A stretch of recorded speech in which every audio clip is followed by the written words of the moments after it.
Hello, this is Brian Rowe with Mythic MTG Tech number 163, looking at a vintage Sultai mid-range deck and tournament report. Yes, you heard me correctly, tournament report. At the last Pro Tour qualifier here in the Seattle area, Card Kingdom had a side event for an 8-person sanctioned vintage tournament. So cool to see so many people in Seattle coming out to play vintage. This next week there's going to be another sanctioned vintage Friday Night Magic at Card Kingdom. Unfortunately, I'm going to be in Texas, so I'm going to miss it, although I'll be loaning a few decks out to friends to play in that. This format is so much fun. Out of the entire event, I didn't see a single first turn kill, and games were very interactive. Let's jump into the deck. This deck may look very similar to what I played at Gen Con, but it's actually significantly different. I played a bug tempo deck at Gen Con with a much lower curve and a different mana base, also some different threats. This deck is not running Wastelands, it is running 2 basic lands. Those basic lands I see as extremely important when you have a slightly larger curve. Your spells are better than your opponent's spells in a lot of situations, and you need to keep your land on the board. If you can fetch those basic lands with what you've got in your hand, or the combination of moxes, other things that you've got, you're going to make it to that mid-game where you can dominate. The other interesting things about this deck is I've got the Jitte in main deck. That card was so useful to me. I'll talk about it a little more later. And I've tried to diversify threats. So I'm using my singleton theory here of not duplicating threats, so that if I beat somebody in game 1 or in game 2, I'm going to beat them with a different threat in the next game. I'm still playing 4 ofs of the All-Stars. You can't go without 4 Force of Wills if you're playing blue, and you can't go without 4 Deathrite Shamans if you are playing a bug deck. Abrupt Decay also just makes me really, really happy. Great card. Let's jump into the deck a little bit more with the sideboard analysis. The size of these cards really represents how useful I found them to be. Liliana of the Veil was in the main deck in my Gen Con deck. I moved it to sideboard because I thought I'd see a lot of treasure cruise at this particular tournament. I did not see a single treasure cruise, but Lily plays so well against the fair decks. I really wanted 2 Lilies against the fair decks. Trygon Predator is also both in the main deck and in the sideboard. It helps you with some of your rougher matchups. And Toxic Deluge is something that I have just added recently. It's a great card. I may be trying it in the main deck soon. The Creeping Tar Pit is there for the slower control matchups. I know some people locally that play Vintage that have control decks. I did not see those individuals at this tournament. The all-stars for me were really Snapcaster Mage, Notion Thief, Umezawa's Jitte, the Vendilion Clique, Abrupt Decay, and True-Name Nemesis. True-Name Nemesis can stop an entire horde from coming at you and just lock down the ground. He's basically a moat against everything except Young Pyromancer. And anybody who's playing any type of aggro or creature deck really hates the Jitte. Unfortunately, I didn't get a chance to actually play Dig Through Time. This card looks really, really good. I only have 2 in the deck. I added them over Treasure Cruises at the last minute because all of my testing had shown that I would rather have a Dig Through Time than a Treasure Cruise. I'm also playing Mana Drains, so there's a second way for me to be able to cast this if they happen to have main deck graveyard hate. I really, really like this card a lot. I'm going to continue to test with it and keep it in the main deck. I can see Treasure Cruise also getting restricted, where Dig Through Time is just going to shoot through the roof because it's such a powerful card. You often want in Vintage 2 of the next 5 cards over just the 3 off the top. I got to live the dream. I was so happy. In game 2 against a bug, I was able to put a Cavern of Souls out, naming Rogue. And this is a player that I had played before who knew that I like to have a singleton True-Name Nemesis. He didn't know that I had Notion Thieves, though. He had a True-Name out and had a really nice clock on me. He cast Brainstorm, and I was able to drop the Notion Thief in, turn the Brainstorm into an Ancestral for me, and him to Turok, putting things back on top of his library. I came back from a huge deficit in that game and won because of Notion Thief. I really, really like this card, especially for the mid-range or control matchups. The good matchups for this deck are Delver of Secrets. Now, take that with a grain of salt.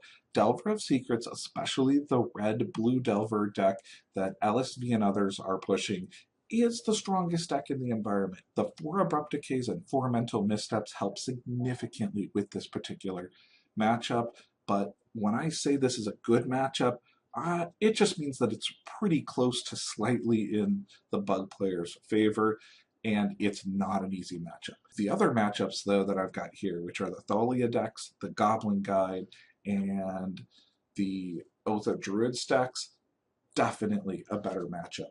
Abrupt Decay is just a house against all 3 of those. Anytime they have creatures and you're able to just destroy them with removal, very, very strong. Oath of Druids cannot beat Abrupt Decay unless they are playing Misdirection in their deck. Also, having basic lands helps you so much against the Thalia decks. When you're able to keep extra mana in play, you're able to cast all the rest of your spells. They can't waste land. They've got to have their Strip Mine, or their Thalia doesn't mean anywhere near as much. And when I mention Goblin Guide here, I'm talking about goblins, any type of super fast aggro decks. This has a very solid matchup because you've got the Deathrite Shamans to get you back in the game. You've got Jitte main deck to really control the board. Aggro is not a problem for you at all. You've got the late game and ways to stay alive. Your rough matchups, though, are those decks that go over the top. Mishra Workshop decks are really a pain for this deck. I'm looking at a little more anti-workshop hate in the sideboard. All my testing against the workshops has been miserable. Goblin Welder decks have fallen out of fashion, but the kind of mono red Welder deck can also be a pain for you. So at this tournament, we had 8 actual vintage decks there. There were 2 different bug decks. Neither of them were actually running Sultai Charm, but they were clearly bug decks. One was Tempo, one was my mid-range. There were 2 Dredge decks. There was a Goblin deck that was running Thalias. There was a Doomsday deck where it was probably the best combo deck there. Unfortunately, the pilot was brand new to the deck. He picked it up at the last second to help us get sanctioning and had some wins that he missed. I look forward to seeing him play it again in the future because it is a really powerful combo deck. The last 2 decks I'm not 100% sure on. I believe one was a control deck and one was a kind of mid-range red, blue, white deck. I'm checking into those and I'll get more information on those later. Those were the 2 that I didn't get a chance to see very well. My own record there was 1-2, a little bit rough. I went 4-4 when it came to games. There was only 1 blowout game. Games were very, very close on the ones that I lost, and the blowout games were when I was playing against Goblins. I'm going to jump into that a little bit more. The first round I played against Goblins, they had Cavern of Souls, which hurts my permission a lot. Abrupt Decay really, really helped me, and Jitte was a powerhouse. They're also playing Thalia's main deck, and having the extra lands and the basic lands clearly helped me. The one piece of really interesting tech they had that I want to point out here is Earwig Squad can be a house. The ability to pull cards out of your opponent's deck, especially when they're playing a light number of threats or a combo deck that's relying on 1 or 2 win conditions in their whole deck, this caught some other people off guard. I like the tech a lot. If you're going to try to put goblins into a vintage environment, Cavern of Souls is great, and Thalia should definitely be in that deck. I played against Dredge. Game 1 was so rough.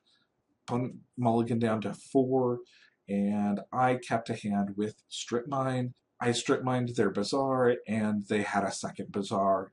They were just able to go off. When we got to game 2, I sided in my Graveyard Hate, which I was a little bit light on. I only had 4 pieces in my sideboard, and they were all diverse. I was able to get a Leyline of the Void out. I only had 1. I got it in my opening hand. Incredible. Backed up by a Deathrite Shaman, there was no chance. When we got to game 3, it really came down to mulliganing. I mulliganed down to 5, and I had a Ponder in hand with a Mental Misstep. I was on the draw at that point, so the Mental Misstep I knew was going to defend anything that I got. I was hoping to draw into what I needed, and I drew into a Deathrite a little bit too late. I also had a Toxic Deluge that would have wiped the board, but I was one life short of being able to stabilize with the Toxic Deluge. So the dredge matches were really close. I'm going to examine my sideboard and see if I can get a little more graveyard hate in there so that it's easier to mulligan into that hate. Deathrite Shamans are not enough to beat Bazaars. You need dedicated dredge hate to really shut those decks down. The most interesting of the matches, though, was the Bug Tempo match. I'm very, very familiar with this deck. I've played this player a few times in our Vintage League, and he was running a deck very similar to what I ran out at Gen Con. Very low curve, Dark Confidants, not a lot of cards to damage you. Jitte was in the sideboard. The Trygon Predators were there, Scavenging Ooze, and True-Name Nemesis is just a very, very powerful threat in Vintage. I won a lot of games with it, and it hurt me a lot in this matchup. Game 1 was a little bit lopsided. My opponent was able to drop Land, Lotus, Dark Confidant, Demonic Tutor, and I wasn't able to pull that Abrupt Decay to pull myself out. In Game 2, it was very close. We went back and forth. He was able to land a True-Name Nemesis. I got a little bit greedy. I used a Demonic Tutor to go get a Cavern of Souls and then name Rogue, hoping to draw into True-Name Nemesis or a way to go look for it. I did have the Notion Thief in hand, and I was hoping to get a shot off on a Brainstorm or something. This is the game where I was able to live the dream of hitting it on the Brainstorm, drawing those extra cards, and coming back into the game. Snapcaster Mage also played a pretty good role in that game as a second damage source. The third game, unfortunately, I played against Land, Lotus, Dark Confidant, followed by a Jitte, and I wasn't able to recover. Toxic Deluge, though, was very close. I really needed the Abrupt Decay. This is a matchup that I know that I can beat. Bug Tempo is a very good deck. I definitely recommend checking it out, but I like the mid-range deck better. I believe that I can come back and do well against this in the future. There were two versions of Dredge there. One of them was running Dread Return and Mental Misstep, so it had a faster combo kill. And the second was your more traditional with Leylines of the Void main deck and no real spells to cast. I like the Leyline version for control matchups, and I like the Dread Return version with Mental Misstep against faster combo-based decks. I like Mental Misstep a lot in the Dredge decks. I'm running the Dread Return Mental Misstep version myself, but Mental Misstep should be in either version of Dredge. It just hits Deathrite Shamans, it stops Grafdigger's Cage, it is very effective at slowing down the clock when it comes to a Delver deck. I think that these two versions can be merged to the point that Leylines and Mental Misstep give you a really good advantage against the current field, and you're able to grind out slower wins. Thanks, this has been Brian Rowe from Mythic MTG Tech, talking about one of my favorite formats, Vintage, which I hope to play more in person and online at some point. Thank you to everybody who's over there on Patreon supporting the channel. I greatly appreciate it. We've got a lot of videos coming in a short period of time here. I'm going to be out in Texas next week, so there'll be a few days without videos next week, but I'm trying to get some videos out before then, so you've got some cool stuff to watch before I head out of town.